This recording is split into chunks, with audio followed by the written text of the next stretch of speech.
Hey, so we've been going some time in this series on worldviews, and we're gonna now we're finished with introductions and foundational stuff. I'll remind you of some of that, but I really want to start digging into today how we got to where we're at in terms of the change in how people think. We've talked about it from a theological perspective, how people following the model of Genesis 3, want to make themselves as gods. They may not be conscious of it, but it is a good way of understanding how we think.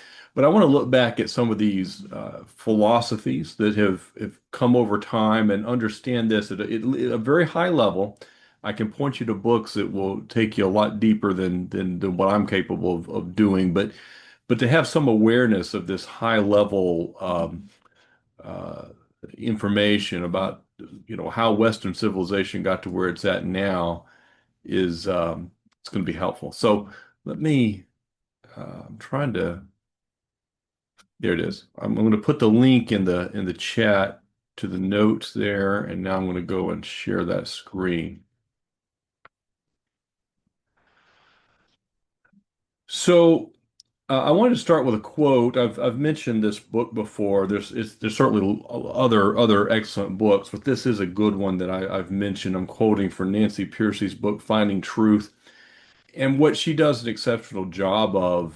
It was a number of things, but she organizes it very well in a very logical and cohesive manner.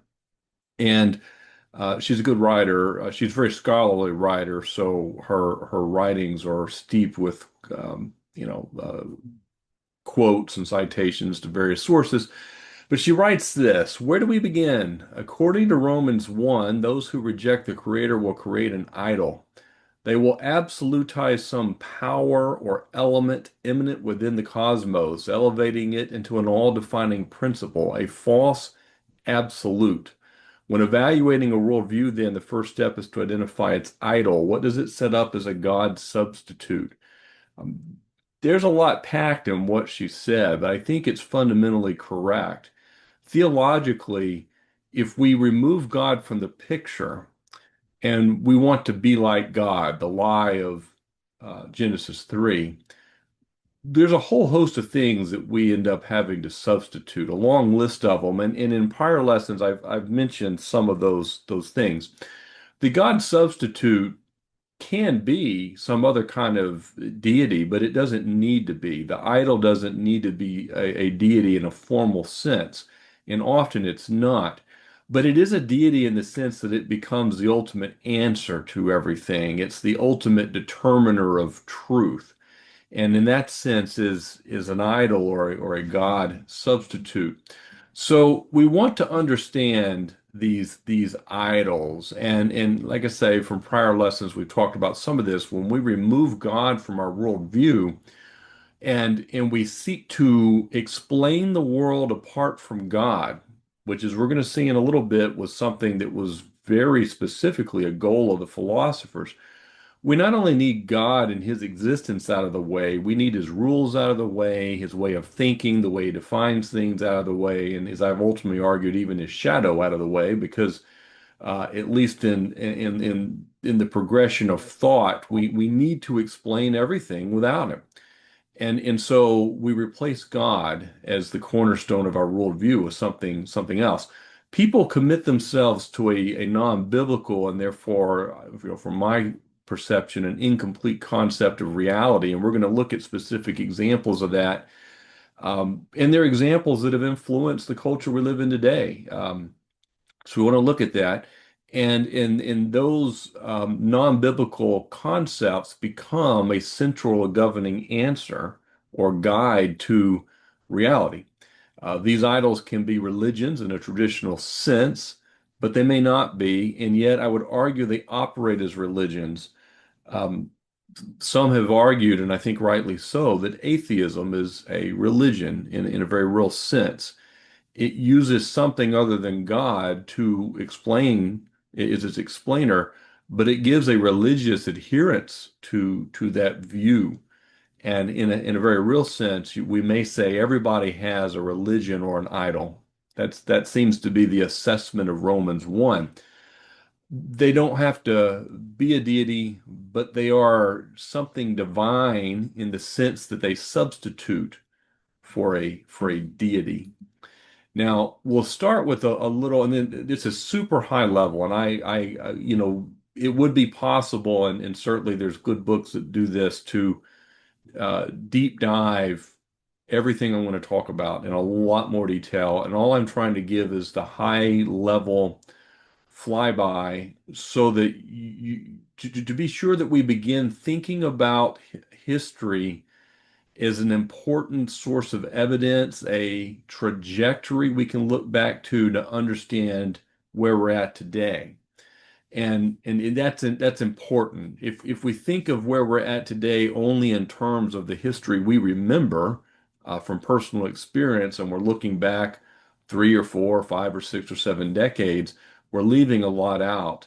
And this history is important. So the Reformation of the 16th century, in other words, the 1500s, we think of people like Martin Luther, John Calvin, Zwingli. There were a number of others, and fundamentally there were a whole lot of things going on. And we even will step back a little further in time here in another bullet.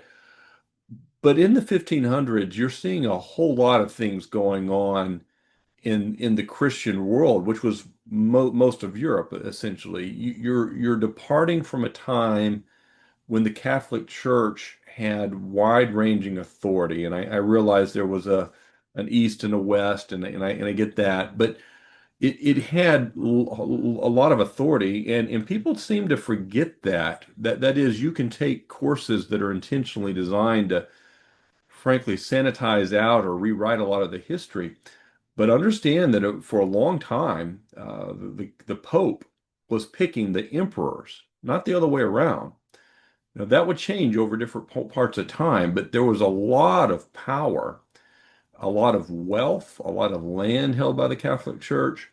And when you start seeing the Reformation, where certain of these leaders are pushing back against core Catholic beliefs, as well as the authority that had been set up, it's also a broader time of change and political change across Europe. Now, some may ask, well, weren't some of these views the reformers were championing? Did they really create all these views? Probably not, but they were popularizing them and delivering them to a wider audience than smaller dissenting groups had before. And as this was happening, you ended up with war. I mean, people were fighting religious wars that there were a lot of them. They culminated in general, we'd say they culminated in what we call the 30 Years' War for a relatively obvious reason, a roughly 30-year long war, and a very bloody one. I will say, just as a parenthetical, you will sometimes hear folks suggest that religion's been the source of all the wars, and meaning like Christian or Islam. That is not true. There have been a lot of these wars in the past that were rooted in religious issues, but frankly, the numbers of dead people pales in comparison to the wars that atheistic beliefs brought about just looking in the 20th century. In fact, almost like 90 something percent of the wars and deaths had nothing to do with religion, just as an aside. But that said, there is this bloody history that's happening here.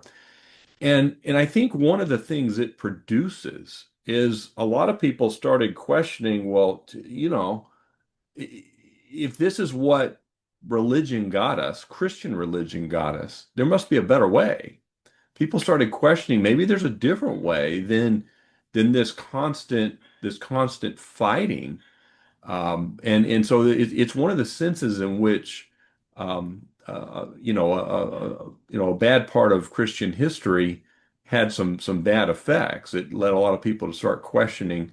In any event, these wars were happening. The Catholic Church had a period of renewal referred to as the Catholic Counter-Reformation. They were trying to make some changes within the Catholic Church, educate the priest. A lot of things like that were going on.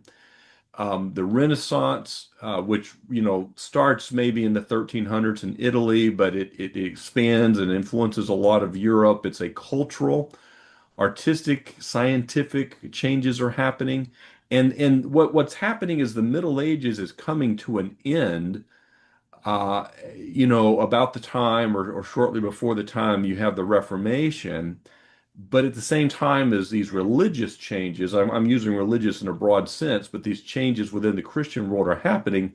You also have this cultural, artistic, scientific changes going on. What's happening? There's a revival of Greek and Roman art and literature. Now, these old books, a lot of which, by the way, had been banned or even burned. A lot of them had been destroyed by Christians in earlier history. They were seen as bad, but nevertheless, they weren't all destroyed. And you're seeing a resurgence, and people are reading and thinking about these ideas. Now, these ideas aren't all monolithic. They don't all agree.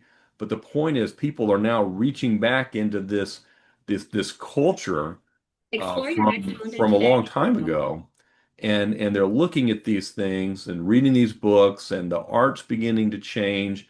And then you have something we sometimes call it the scientific revolution. It's not that science wasn't done before then, but what changes within science through especially Francis Bacon is the idea of what we now call the scientific method. In other words, when you think of science in the ancient Greek world, they had figured a lot out, but they did it through observation. If you read Aristotle, Aristotle didn't do experiments, he did observations.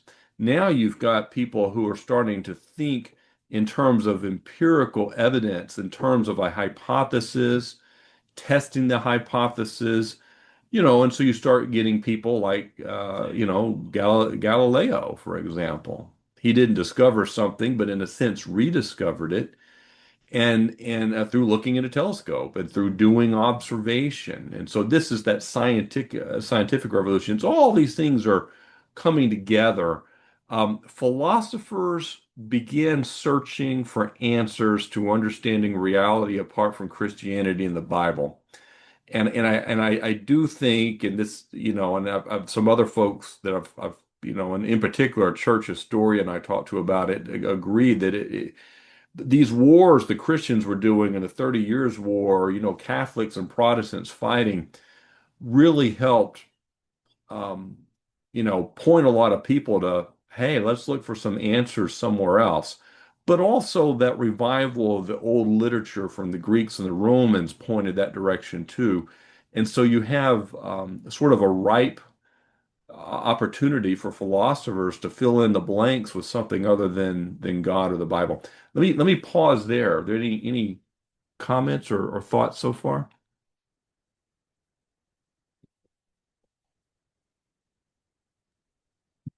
Yeah. I think that it's always good to get context like this, particularly historical, kind of what was going on. We talk about culture, and the culture of the 16th century is very different than it is now. Mhm. There's been a lot of different cultures throughout from the that time to this. Yeah. So it's just helpful to understand how they're thinking and kind of what's going on that drives some of the changes that we're discussing. Yeah, I think so. And I think I'm being a mathematician at heart.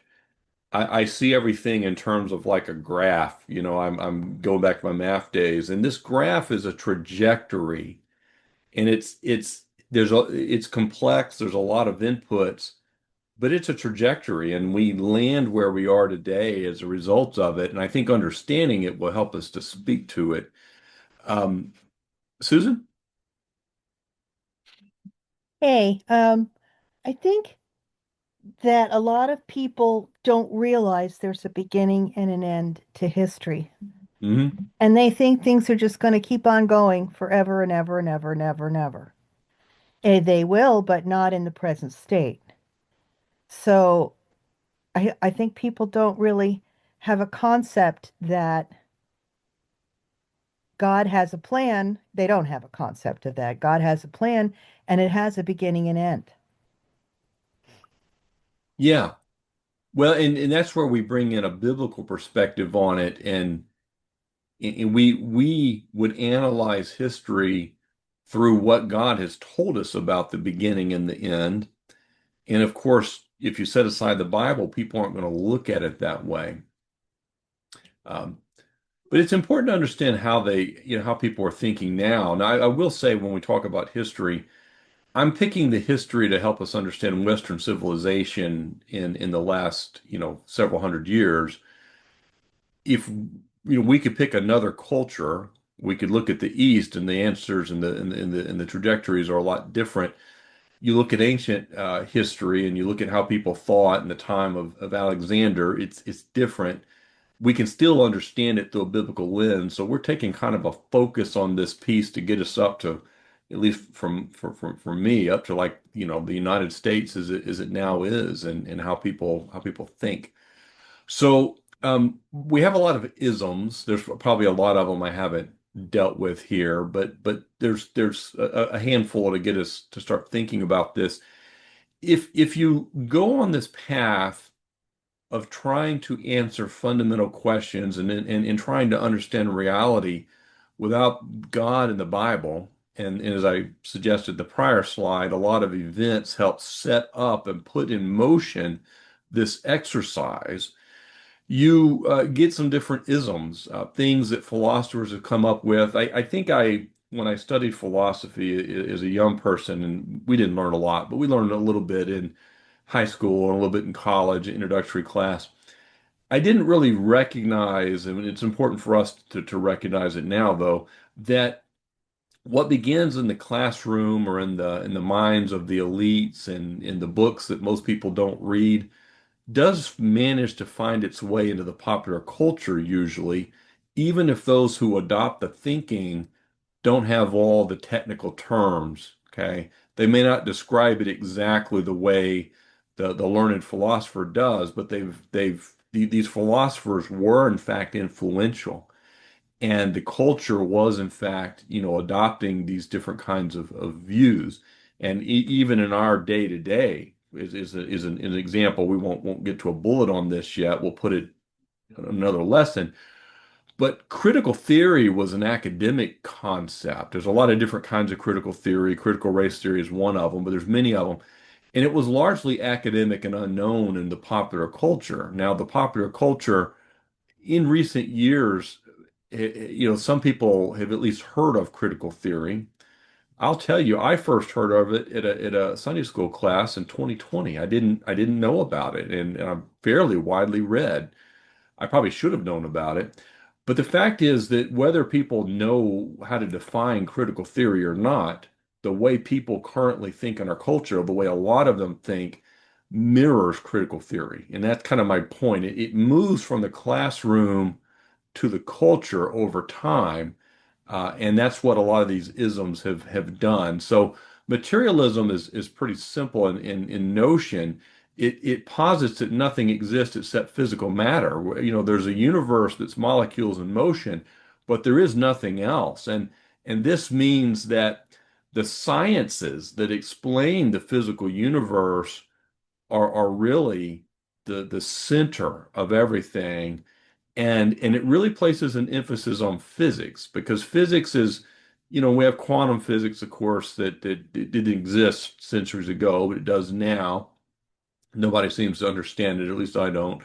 And then classic Newtonian physics. But physics is looking at the material universe, and you might connect other branches of science to ultimately being rooted in physics, insofar as physics is trying to study the molecules in motion, so to say.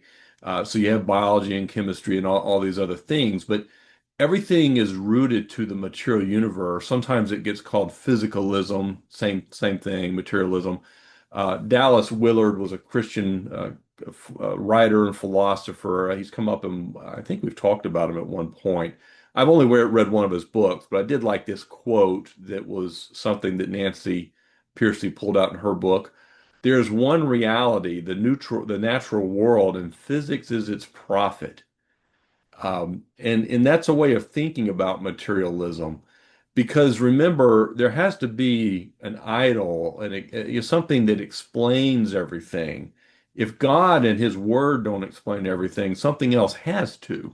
And this is an attempt to answer that question. What explains everything? Well, we don't have a God. We don't have an unseen realm. All we have, the entire universe, is what can be observed, felt, touched through the physical senses. It's just matter, physical matter. There used to be that show, and I remember watching it sometimes as a child. It must have been reruns or something, where Carl Sagan, a fairly famous scientist and atheist, would open up by saying the cosmos is all there is, or ever was, or ever will be. And I think this show's been revived. There's his name's in the back of my mind, but there's a new guy that's kind of the new Carl Sagan and very popular, writes books, people read them, and it's a materialistic view.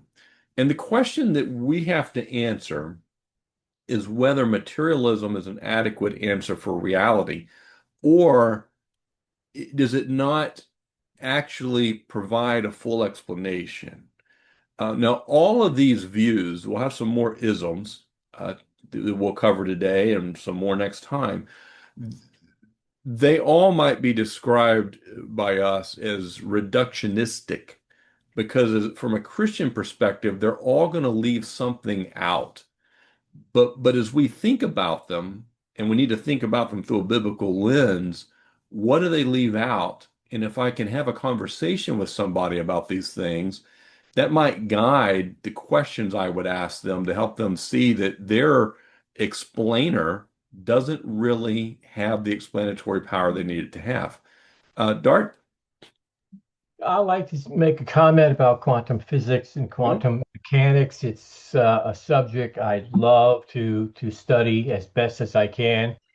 And it seems to me that in the last 20 years, the scientists are actually moving towards a creator because they mhm. have no clue now what light is, what energy is, what dark matter is. And I think there was some famous scientist that said, your first taste of science will make you an atheist, but at the bottom of your cup, you'll find Jesus. I think that's true. Well, and can you just for all our benefit, can you expand on that a little bit? Like, what is it about quantum physics that has the scientists looking beyond materialism?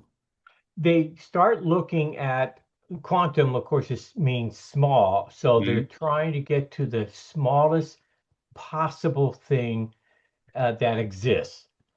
For instance, to take a cell from your body, and there's molecules in that, and the molecules are made up of atoms, and every atom has a nucleus and a proton and a neutron, and they start using these massive, massive equipment to go smaller and smaller and smaller. And when they get to the absolute last tiny little thing, it's not a particle, it's a wave of energy, Mhm. and that just blows their minds, Mhm. and that's why a lot of them, not a lot, but a good deal of them are coming to God. Yeah. And I've mentioned this book a long time ago. I'll mention it again. I've read some others to get me a super high level. I probably know about as just about what Dart just said and not more. I did take physics in college, but that's a long time ago. But there's a book called Believing is Seeing by Michael Gillen, Guillen, PhD. It's an enjoyable book to read, fascinating because this guy's got like three PhDs, and I'll just let me tread carefully here, but not all PhDs are created equally. But one of his is in math and one's in physics, and I think he's got a third one. And I've just got a lowly master's degree in mathematics, but I have an appreciation for how difficult it is to get a PhD in math or physics. It's a real accomplishment. And that said, though, this guy was a TV host. What do you call it? Kind of like a news reporter, but he was like the special science correspondent for a couple of decades for one of the main networks. And so when you had they needed, like a smart guy that could explain sciencey stuff, they would go to this guy, and he's very, educated but also articulate. And like he was the first reporter to go down under the ocean and look at the Titanic. He was the first reporter out as I recall, out in the oil fields of Kuwait in the first war we had over there with Iraq, things like that. Like he was a very well-known guy, and he just and I haven't got to watch it yet, so I'm not plugging it yet, but I suspect it's good. He just released a movie just a couple of months ago, 2 or 3 months ago, that you can go watch about these issues, and I'll bet he'll touch on this matter of the quantum physics because this book does. In fact, he talks a lot about quantum physics. Again, at a level we don't have to be a scientist to read it and understand it and kind of get the points he's making. And I put that out there. Believing is seeing is an interesting book to take a look at. Dan? Yeah, so first thing is materialism, I think, is one of the biggest idols today. I mean, so much world philosophy is based on it. And then I don't know much about quantum physics, but isn't it like the reason why they're baffled by it is because they we have these laws of science that say something is supposed to behave this way. And then when they try to observe it, it does something else. But Yes. when they don't observe it, it does what they expect it to do. So the act of observing it has changed it. And Yeah. that's why they're kind of like, what is going on here? Well, classical Newtonian physics for bigger stuff doesn't explain all the small stuff. I mean, it just keeping it at a high level. And and there's issues, interesting issues that you like you'd read about in this book I mentioned, trying to locate where one of these really, really small particles is even located, which, when I was in school in the 1970s, I can remember, in early 80s, being told sort of the atom, the electron, proton, neutron, these were like the smallest things. And then there was something, some people were using the word quark, and we're going to figure out what that is. We're way past that. And it just it kind of boggles the mind, but it does, just as Dart said, it's led a lot of people, a lot of even scientists to start saying there might be more to this universe than what materialism will explain. Cheryl? I think God has a tremendous sense of humor. Hmm. Reason I say that is because science goes out there and they say, oh, we have the answer to this and we have the answer to that, only to find out that something else they discover kind of negates the answer they thought they had. And it's like, I truly believe that for every answer they think they have, all they have really is more questions.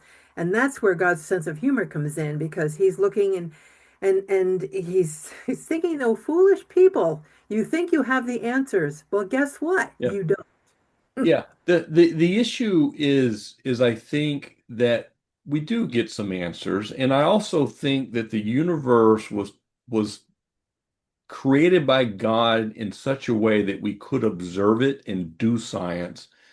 But what we have found, thinking we would be able to remove God and fill in all the gaps with science, is that when Yeah. we make a discovery, of course, sometimes they turn out later to be wrong, which is important to know. But those discoveries usually show us, we answer one question to discover 100 new ones. Hmm. And then you answer one of those and discover 100 new ones. You find out that the universe is so complex. And the more complex you find the universe, the less possibility there is that this just happened. Yep. Dan? I think do you think that that people conflate knowing how something works with why it works? Yes. I think that's one of the biggest problems that science has had is people just think because they understand how a thing, the mechanism, that somehow they've mastered the whole thing. Well, that's right. And so the way to think about that, and this has caused some misunderstanding among folks that aren't scientists, but we take some science in school and stuff. we learn that there are laws of physics, for example, law of thermodynamics and things like that. And these laws don't tell us why, they tell us how, in a sense, right? They describe or they model that something is happening, but why it works that way is not really what the laws of physics do. We may find mathematical order. I have a great quote, but it's not at hand. But there was as I recall, a physicist named Eugene Wigner who I believe won a Nobel Prize for physics, maybe in the 1950s. But he wrote an interesting article, I think 50s or early 60s, and I could just paraphrase it, but to paraphrase the upshot of his article, it is uncanny, but an extraordinarily miraculous coincidence that mathematics works to explain the universe. That's what he argued. In other words, he recognized that there's no reason in the ordinary course to expect the universe to operate according to mathematics and therefore allow us to have these so-called laws. And of course, we know why it works mathematically. Even if we hate mathematics, we have to recognize that God, mathematics comes from his mind, from his order. He brought order to chaos. And these laws help us understand the way things are working, but they don't get to the root question. They don't try to answer the root question of why, or the philosophical question of whether things will always continue to work this way and whether in the past they always worked this way, which is what we call uniformitarianism. Cheryl? Um, I've had my biggest conundrum about this whole topic is I really want to find out what is my responsibility. At what point um, do I not have responsibility? And what I mean by that is I've been in discussions, not often, but I've been in discussions with people whose mind just seems to be closed. They really don't want to take it further. They don't want to have anything questioned. Their mind is totally closed. Mhm. And I've also come to the conclusion that it really isn't any of us that stirs that pot. It's God Himself that has to stir. Something within these people has to happen to them, either through an action or through something that makes them begin to question where they got their beliefs from. And again, my Yeah. problem is I see so many things and I'm thinking, or I'll have a discussion and I'm thinking, okay, this is that's a waste of my time, only because there's no door open there. It's totally closed, and they have basically stated, I'm not interested. So I But just in want your some, thought on that. yeah, yeah, I do. I have a lot of ideas on that. I'll try to keep it succinct. The first chapter of this book I'm trying to write, because I want to write an apologetics book aimed at exactly this issue about trying to get people to think outside of the box they put themselves in. And I use the metaphor of us being on the secular train and we're told not to look out the window because there's nothing, if anything's out there, you don't need it. And it's really where our culture's at, that it's very common for people to have no interest, not necessarily be belligerent to, but to have no interest in considering anything outside the secular train window.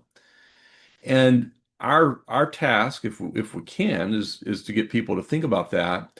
Some people just aren't, and no amount of talking will do it. I think what can help is learning to ask questions and let people tell us what they think, and then ask them some questions about why they think that way. Some people won't have that conversation, and we can just ask a person, would you be interested in having this conversation? I'd like to ask you some questions. I want to understand where you're coming from. Some people will say yes. If they say no, there's nothing we can do about it. Some people will not look out the window.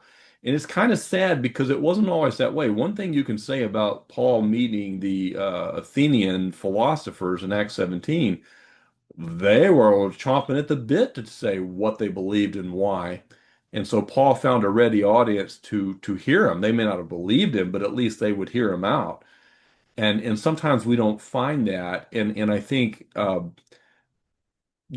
think education in our nation has had a lot to do with that, just because we're sometimes told at a young age, you know, some of the stuff that we're going to look at, but also we're really not um, encouraged to ask the questions. Why is this the way things are? And so what we should try to do, though, is point people toward Christ. We shouldn't think of ourselves as always trying to close the deal. We're engaging in some manner of pre-evangelism, and if we can get the person to take that small step of looking out the window, of entering in the door, at least pulling a crack in the door that says on the front of it, under no circumstances can you enter through this door.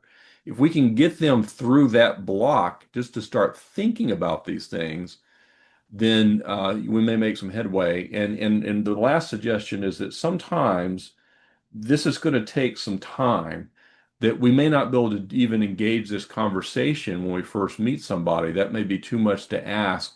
If we could set ourselves in positions of establishing real legitimate relationships with people, friendships with people that are not believers, we can earn the right to have the conversation.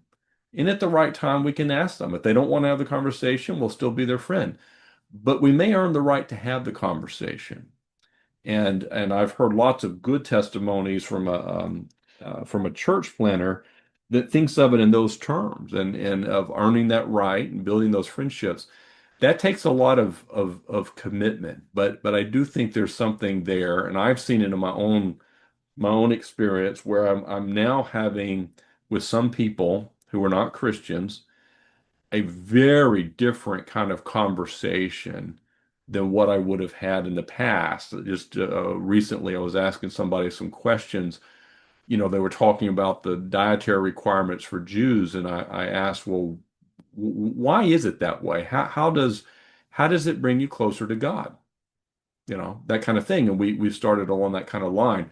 Couldn't have had that conversation at the beginning of the relationship, though, as I think that has to happen.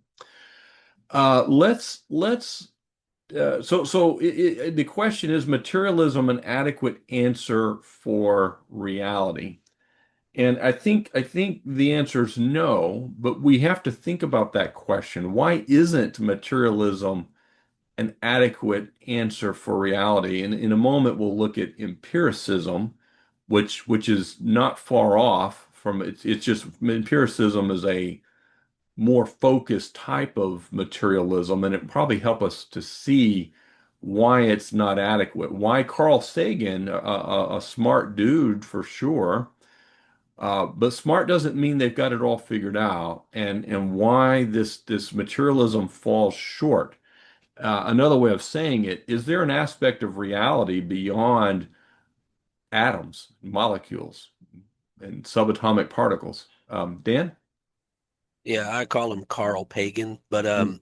let me here's one thing I think about materialism. How can impersonal matter give rise to personal beings? Well, that's a good that's one of several ways to approach the question. When we say an answer for reality, we're talking about explanatory power. I think that materialism still struggles to explain why there's life. Now, strictly speaking, materialism is just saying there's nothing else that's other than physical matter, but it doesn't have an answer for why we're here. Now, I shouldn't say it doesn't have an answer. I don't think it has a good answer. And what's interesting, and this kind of goes along with the uh, the physics and the quantum physics, with the advent of what's known as it was a pejorative label, the Big Bang Theory, that was given to it. The people that came up with the theory didn't give it that theory, that name. But physicists who would hold to that theory of Big Bang to at least explain the universe, okay, and then they probably wouldn't care much about how life came, but life would have evolved in some way for them. The Big Bang theory posits a universe that's not infinite in duration. Prior to that, physicists were thinking it was infinite duration. If it's finite in duration, it seems to beg, how did it get here, right? Because what changed that caused physical matter to come into existence and shape it like a universe? So those kinds of questions can point to things that materialism may not be able to provide a good answer for. And that's one of them. But can we come up with things that exist that aren't composed of, you know, atoms? I mean, that's kind of is there any part of reality? Well, certainly if we have souls in the way that people think of a soul, that would be a problem. Of course, if God exists and God is a spirit, that would be a problem. Dart? Um, there are a lot of things that we can't explain as being physical, such as our consciousness, Hmm. uh, the effect that love has, beauty. There's so many things that are not physical at all, but I think, come from God and our souls, and that can't be really explained in the traditional sense. Yeah. Yeah, and here's me referencing another book. Let me find it real quick so I get the name right. But hold on. I had read this a while back, and then I was skimming through it the other day again. Ah, the author's J.P. Moreland, and the book's called The Soul. J.P. Moreland had done a lot of work with. He's not as well known, but he's got several books. They're worth reading. He's done a lot of work with William Lane Craig, who you may have heard of, who's a Christian philosopher. J.P. Moreland's a Christian philosopher, but he's got a book on the soul, and what he's arguing is that materialism falls short because it can't explain the soul, and he's arguing for the existence of a soul. I would use the word spirit, but in the common English, the concept of a soul. And it's something to think about because if the soul is where we have the thoughts of love, the sensation that something is, beautiful, that thought, we look at art and we conclude it's beautiful. Is that a physical thing? Is it just, do we just have a brain or is there something more? And we'll probably come back to that and talk about the existence of the soul down the road here, but just want to throw that out as an idea because it's contrary to materialism. Materialism has to deny the soul because it would never be able to explain it since it's by its nature immaterial. So empiricism, similar to materialism, it's sort of a species of it, developed as a systematic philosophical approach during the 16 and 1700s, 17th, 18th centuries by people like John Locke, George Berkeley. David Hume is one of the most well-known and probably most influential is to today, but and others. And what it does is it grounds all knowledge in the scientific method. We only know what can be empirically verified. And I will say another word that gets thrown around, and that J.P. Moreland author I mentioned has an excellent book on it, is scientism. And he's got a book on scientism. I think it's in the title. And scientism is essentially the view that, the only thing that's true is the things that can be scientifically proven. And we see a lot of our culture is a mix and match today. We have people that you are what you feel, but those same people will embrace science when it's helpful as like the sole arbiter of truth. It's kind of weird. They don't embrace it all the time. But we do have a lot of scientism in our culture today, and it's rooted in this empiricism. It's come through the age, and so all knowledge is scientific method. It's got to be empirically verified.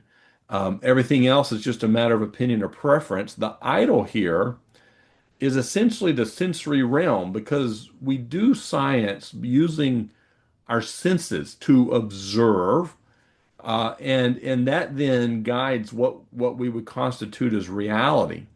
But it does beg the question of how we can know for certain that our sense impressions are reliable. That's one question. It's not the only.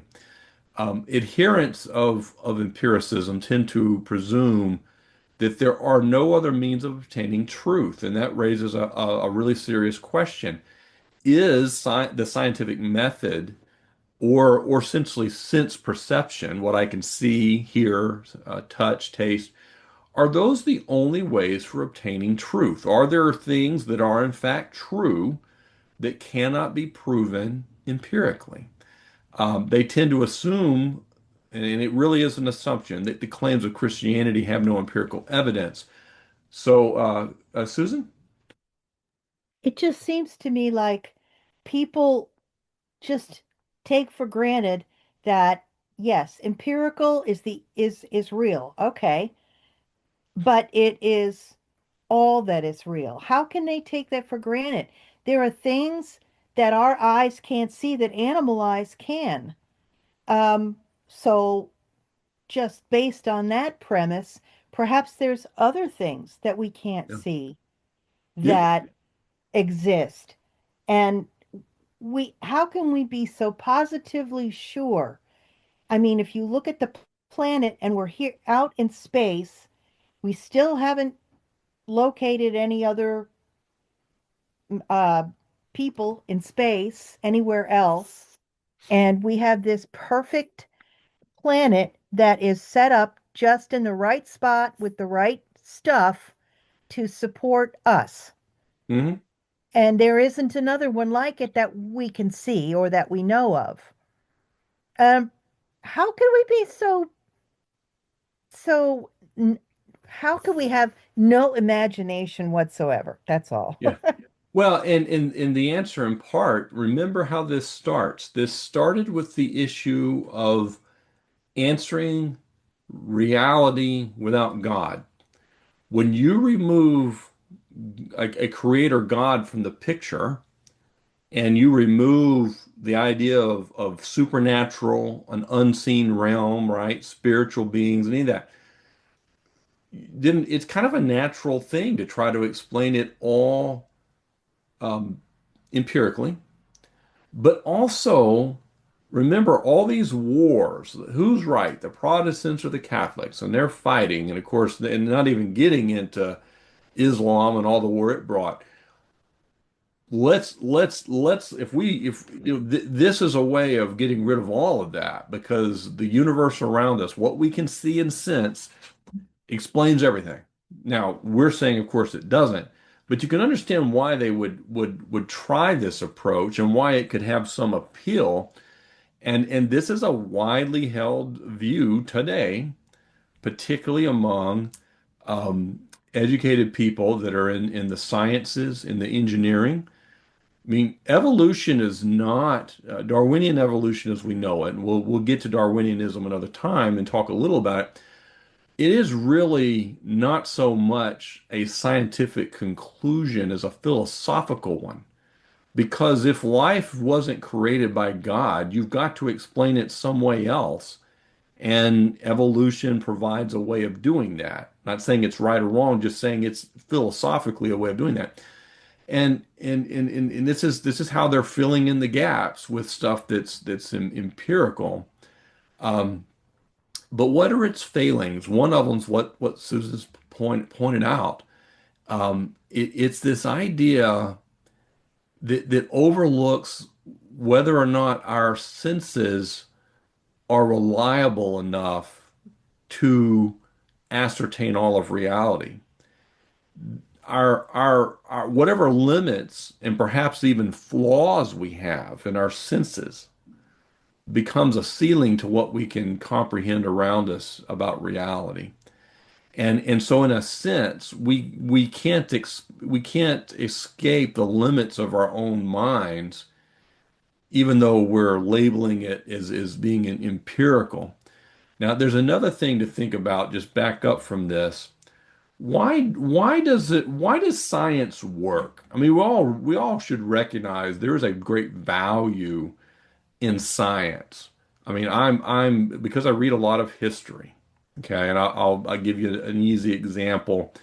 The history book, and I just finished a history book of Calvin Coolidge because I was always told he was like the worst president ever, which I assume must mean the exact opposite of what the truth is. And so I went and read this book on him. And because I'd read something from Thomas Sowell, I read a lot of his stuff, pointing out that he'd been called like the do nothing president. Like unemployment was the lowest during his administration that it's been in the last, like, I think since the country started. It was like less than 2%. And he actually cut the deficit. Not only the deficit, he cut the national debt by like 20% in like a 4-year period. And immediately upon getting out of office, we undid all of that and became where we are today. But all that said, though, during his being in office in the 1920s, his son was playing, a young son, 15 or so years old, playing tennis at the tennis court at the White House, and he got a blister on one of his toes from his shoes playing tennis. And a few weeks later, that blister had killed him from essentially blood poisoning. And it reminds me, like that just probably would not have happened today, right? He just wouldn't. And medical science, while it certainly hasn't solved all our problems, and people still get sick and die, you go back and start reading history, and if somebody had 8 kids, it was very rare that they didn't have at least a couple of them had passed away, and from things that were very treatable. When Calvin Coolidge was a young person growing up, his sister died at around the age of 15 or 16, and the historians think that she had an appendix that needed to be removed. That wasn't a thing then. And all I'm saying, like, this is no war against science. I think science is a gift of God in a sense that He's made the universe observable and given us the ability to do it. Our problem is that we've suppressed the part that observation alone is insufficient to grasp. We've suppressed the truth. It's not that science is bad. It doesn't have explanatory power for everything. Now, back up a second. Why does science work besides the fact the universe is observable? Because of uniformitarianism, because there is some assumption that the way something works today is the same way it worked yesterday and tomorrow. That presumption that a scientific explanation is essentially fixed. If it's the right answer, it's just that's the way things are and the way they've always been and will be. The in fact, the very idea that I can explore and find knowledge through a scientific method is not itself scientific, right? This whole idea of empiricism is all grounded on philosophy, not science. And that's the mistake people make. It uses the scientific method, but the reliability of the method is a philosophical conjecture. And we may try to prove it philosophically, but you can't prove it scientifically. Science is not the centerpiece of how we obtain knowledge. It can't live without philosophy. I hope that makes a little bit of sense. And essentially, the philosophical conjecture or the philosophical proposition that the scientific method works and it essentially is reliable and that sort of thing. I hope that makes a little bit of sense. A quick glance at rationalism, championed by Rene Descartes and of course others, but he's the one that's kind of known for it. Instead of arguing empiricism, it's all about the science. It's all about what we can measure, put it in a test tube, observe it through a telescope or a microscope, all that stuff. He championed rationalism, that reason and logic, not sensory experience and certainly not religion, but reason and logic are the primary sources of knowledge. He emphasizes the idea of an a priori knowledge or innate knowledge deduced logically without empirical observation. The empiricism leaves out the part Descartes' pointing at, but Descartes leaves out the empiricists are looking at, and both of them, of course, leave out the idea of a God and a creator and stuff. So we have reductionism, but the empiricism makes the senses, our senses become the determiner of knowledge. Rationalism makes our innate or inherent beliefs and then applying logic and stuff the determiner of reality. There are different ways of getting at it, but it makes sense that when you remove God from the picture, someone would say, well, I can explain everything through science. And someone else raised their hand, no, no, no, you can't. I can explain everything through just good, Mr. Spock type logic. I know he was a scientist too, but the logic, and it's beyond the empirical observation. But if this is true, you still have this problem of trying to test your ideas against reality around you. Like, how do you test your conclusions? People like Aristotle were doing exactly this. Remember, we have this resurgence or revival of the ancient literature. They did science, but without the scientific method, and it was more, a little bit of, there were no experiments, but they were just thinking about these things. How do you test it against reality without doing the empirical part?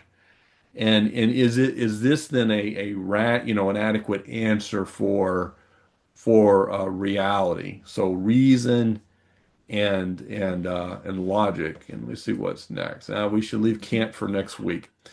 But any thoughts? Why is Descartes? Why does he come up short here? Why is reason and logic not enough? Susan? Well, because there are things that we cannot see. I mean, supposedly there's angels everywhere. Can we see them? No. Hmm? You know what makes me laugh is people will believe in uh, those creatures that exist that nobody ever sees, but they photograph them, blurry photographs and stuff, and Yeah. say, "Oh, gee, here he is," and Poltergeist and the stuff. Loch Yeah. Ness monster. Yeah, it's just, or they believe in ghosts, or Yeah. they go out for paranormal stuff. Um, so they have somewhat of a belief of an afterlife because something is still out there from past people. That's what they think.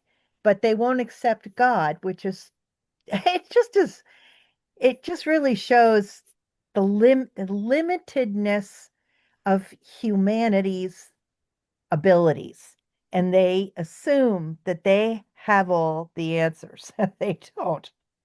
Well, and that's really the key.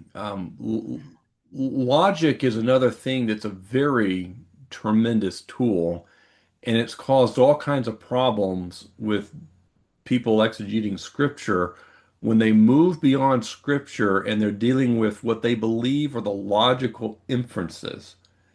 And I've had this conversation a number of times with people who and I just you know and I asked the question, can you show me that the logical inference you've made is the only possible logical inference, the one that best fits the text? And they just get stuck in this idea there can be no other option. And somebody told me a long time ago there's always a third option. There may not always be one, but there usually is. And I find that when we engage in logic, which again, it's a great tool, that sometimes we just miss stuff, or we don't consider there's a possibility we hadn't thought of. There's some hidden information from us that we're not aware of that would make us think about, it's get to what you're saying. There's limitations in our mind, and God sees all the possibilities, but we don't. And so logic and reason is limited by our own minds. But the empiricism, because everything that's out there to be observed, ultimately we're having to analyze it through our senses, is also sort of limited by our own minds. And in both cases, we're trapped within the confines of our own minds, which might lead somebody, which will be Kant that we'll talk about next week, Kant, that to reason that, you know what? Reality isn't either of these two things. Reality is the mind. Okay. And that's where he'll go. Dart? Uh, what you're saying is correct. We are limited by our mind, and I think as a uh, the human race is just now getting to the point where we might be realizing how stupid we really are. Hmm? Uh, God created the entire universe, and some scientists say other universes too. So and he created us.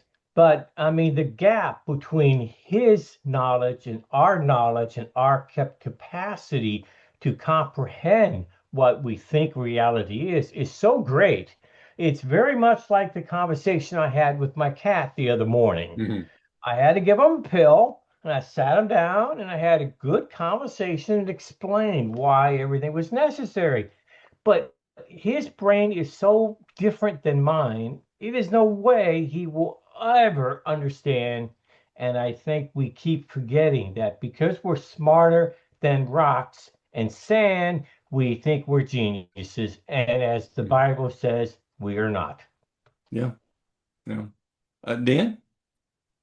Yeah, yeah, this rationalism, is it, am I understanding it correctly? It's like you're assuming a premise and then you're building a logical argument off of an assumed premise. Is that what it is? Yeah, that we have a priori knowledge in our minds. So, give an easy example. In my mind, I might have as a premise or innate knowledge that it's wrong to kill people, it's wrong to murder people. And without a God or an objective standard like the Bible, that's where a lot of us are. I mean, most people I say most people, probably still the case that most people in our country think it's wrong to murder.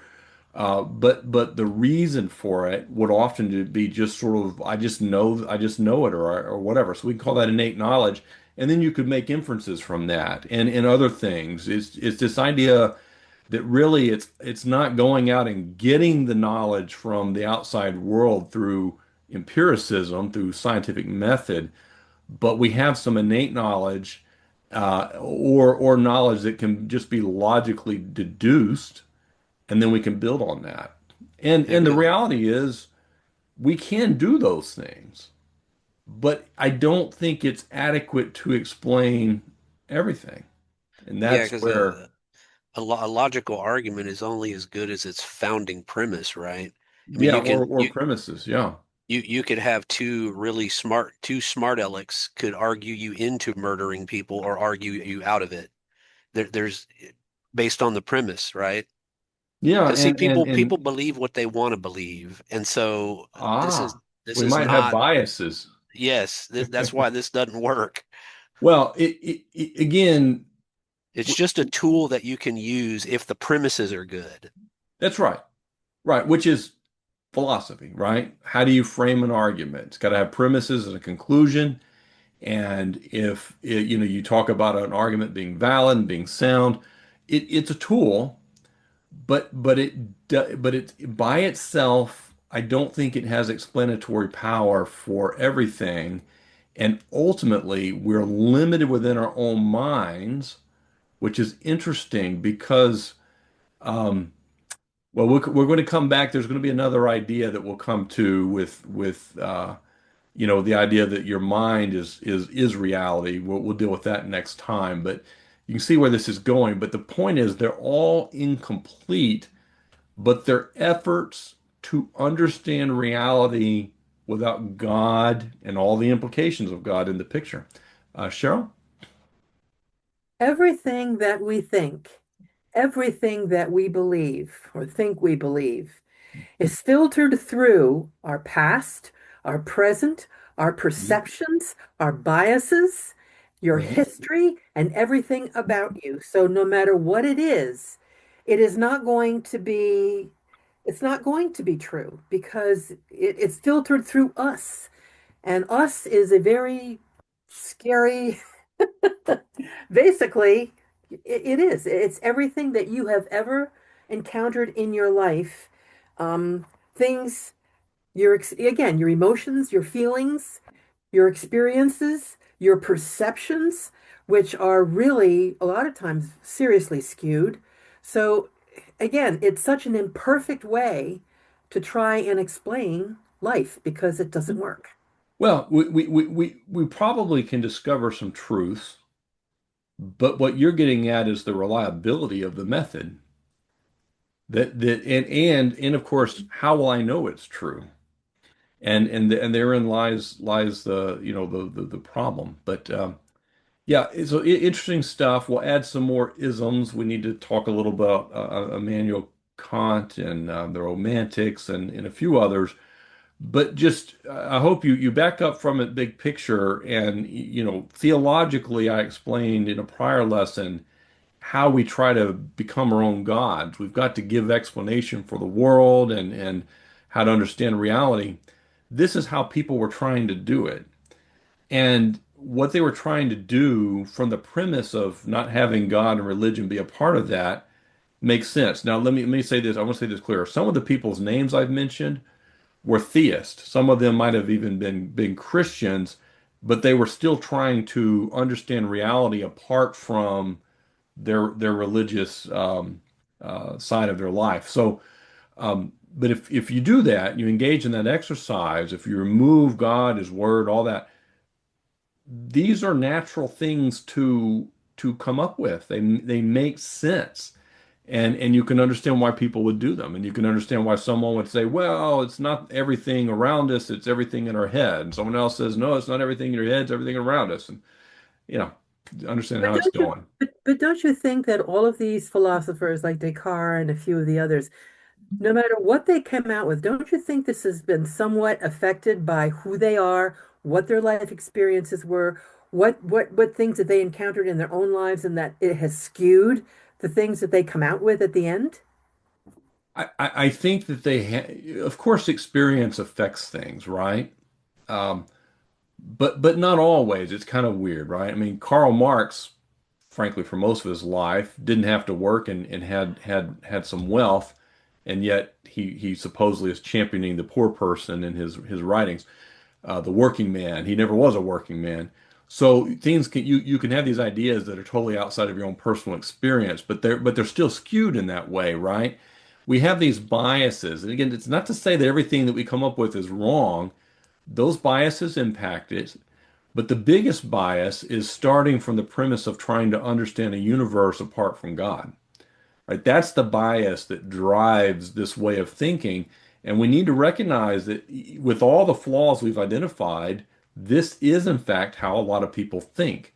Now, it's all going to come together sort of in our modern times that we'll get to, but this is how people think, and that's kind of our point. Maybe this can open a crack in the door for us understanding where people are coming from to have that conversation where we invite them to look out the window of the train and just consider does what I believe have adequate explanatory power, or is it internally inconsistent?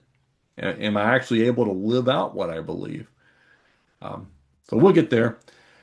Good deal. So let me stop the recording here, but next week we will continue with Mr. Kant and go from there.